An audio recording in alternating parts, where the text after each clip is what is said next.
Now let's look at how to solve problems that require more than one step when there's not just one conversion to them. Get my pointer set back up. There we go.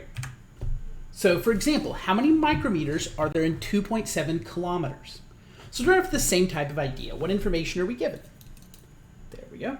We are given that we have 2.7 kilometers. What's it asking? We want the answer in micrometers. So the reason I call this a two-step problem, though, is we didn't learn a conversion that was how many kilometers are there in a micrometer. But what we do know is how to get to the base unit. So for example, we know that 1 kilometer is equal to 1,000 meters. We also know that 1 meter is equal to 10 to the 6 micrometers.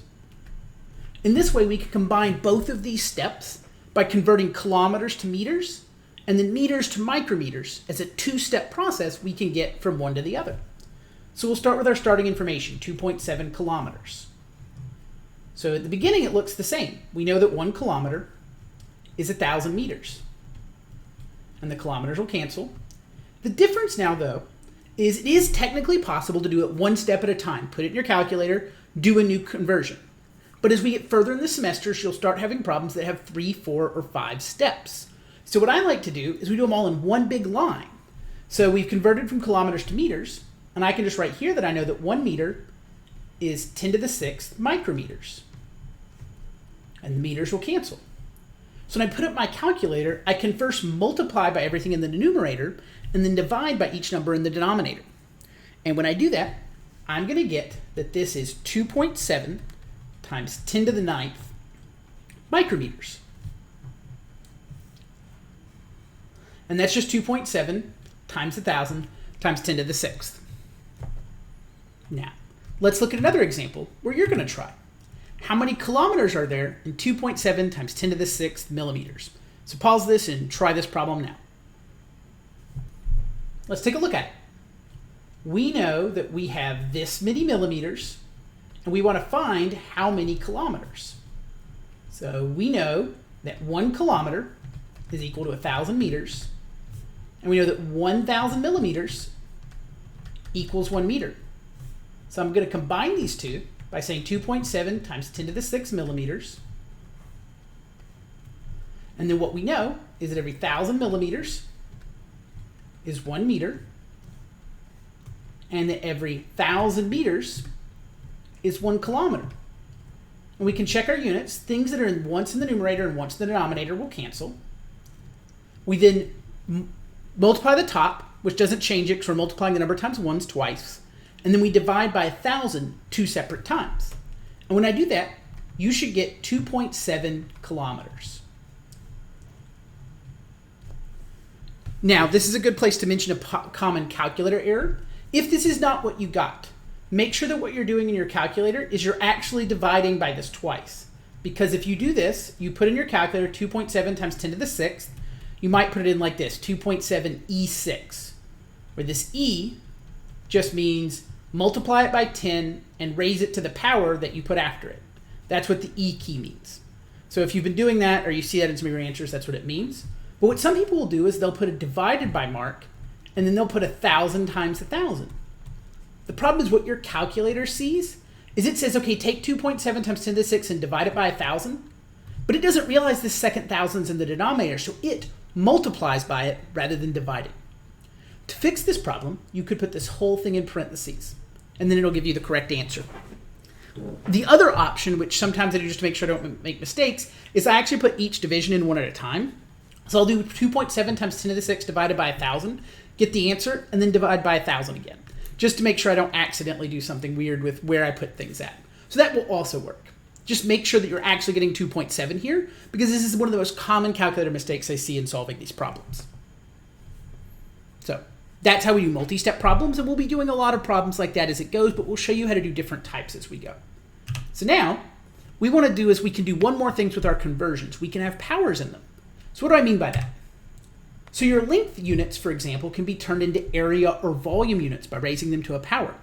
Kind of like if you have a square, which has, you can multiply the length of the two edges together, so like the length times the height, or length times width, we're working in 2 dimensions. So if I had a rectangle and I had a length of some number of, let's say it was 2 centimeters, and a width of 3 centimeters, if I wanted the area, I would multiply those two together, and it would be 2 centimeters times 3 centimeters.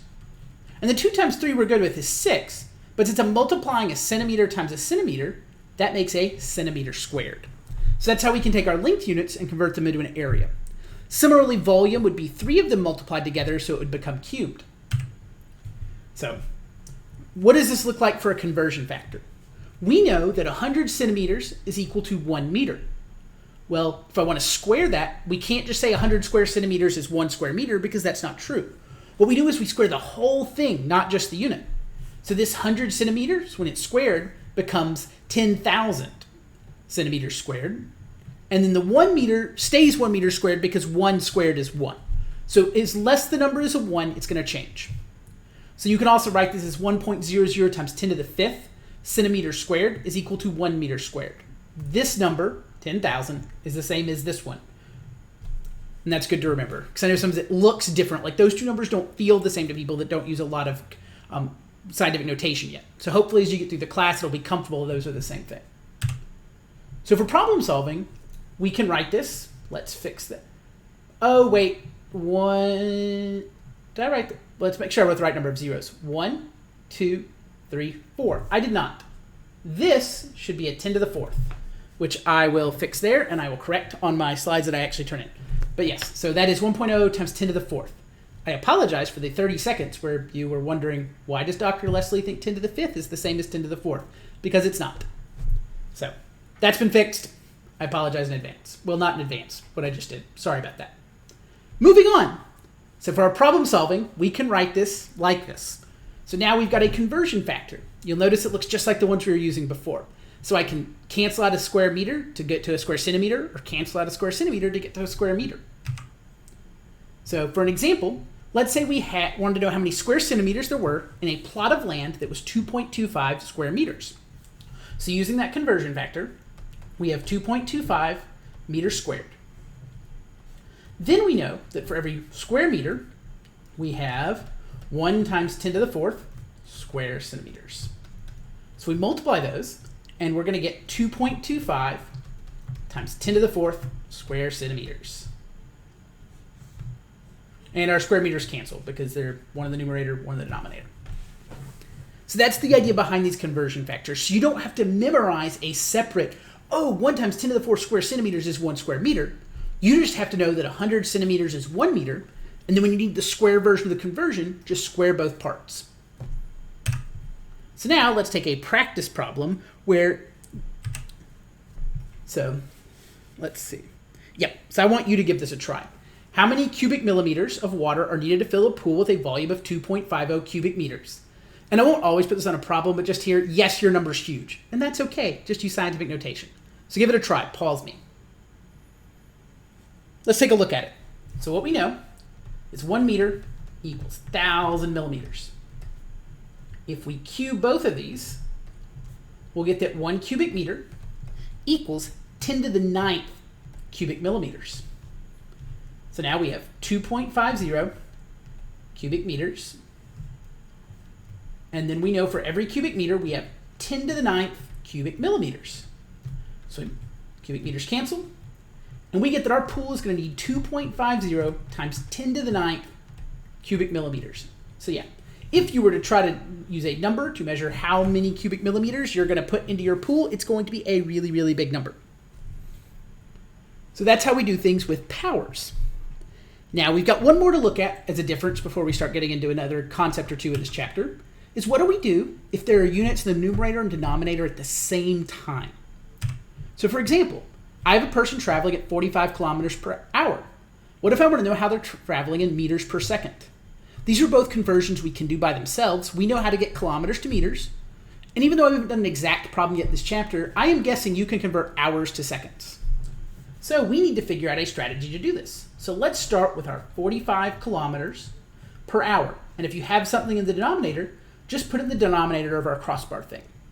You'll notice there's no number, so we're treating it like there's just a 1 here. I'm not going to write it, but it's understood that 45 kilometers is how far the person is traveling in 1 hour. Now, I need to get to meters per second. To do this, I'm going to treat it like two small problems that happen to be next to each other. I'm going to first go kilometers to meters, and then goes hours to seconds. If you were to do it in the reverse order, you would also get the correct answer as well. But just treat it like do it one at a time. Don't worry about the fact there are two initially. So what I know is for every 1 kilometer, there's 1,000 meters. The kilometers cancel, and for that part of the problem, I would be done. I'm multiplying by 1,000 will get me from kilometers to meters. Now let's go hours to seconds. I know there are 60 minutes in an hour, so I'm going to put 1 hour on top and 60 minutes on bottom. I put it here because the hour needs to be in the numerator to cancel with this hour in the denominator. Then I know for every 1 minute, there are 60 seconds. So these cancel. Note that if you knew there were 3,600 seconds in an hour, you could also just use that conversion. But I didn't think everybody had that one, so I did this in 2 steps. But you could have done it in one if you happen to know it. So now, we multiply 45 times 1,000, and then divide by 60 twice. And when we do that, we should get 4.2 meters per second. I did this already. I just want to make sure that is what we get. I don't want to do another wrong answer like earlier. Oh, I did, didn't I? This is a tiring day. Whew. This is why we fix things. 45 kilometers per hour. Oh, I was looking at the wrong problem. That's why I had a mistake. So 45 times 1,000 divided by 60 divided by 60. So you'll get 12.5, but we only have 2 sig figs up here. So we're going to get 13 meters per second. There we go. At least I found the error quickly this time. See, I was looking at the wrong problem. Now, let's have a second example that you give a try to. So for practice, you've got an amoeba. It's traveling under a microscope at a rate of 22 micrometers per second. How fast is that in meters per hour? I want to compare it to something like a car. Okay, hopefully you've paused and given this a try. So now we know we've got 22 micrometers per 1 second. If you want to write the 1 every time, that's okay. I'm not going to. But there's nothing wrong with that. So I'm going to start by trying to get rid of the micrometers. So what I know is for 10 to the 6 micrometers, I'll have 1 meter. And that will fix the micrometer portion. Then I've got to get seconds to hours. So again, I know there are 60 seconds in 1 minute. You'll notice I had to put them in different spots this time because now it's the seconds I'm trying to get rid of. So there are 60 minutes in 1 hour. So these seconds will cancel, the minutes will cancel, and we'll be left with meters per hour. So 22 divided by 10 to the 6th times 60 and times 60.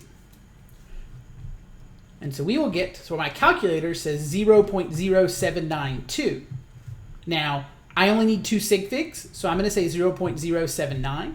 And then I need to put the unit, and that's meter per hour. Hour. There we go. And that's how fast my amoeba is traveling under my microscope.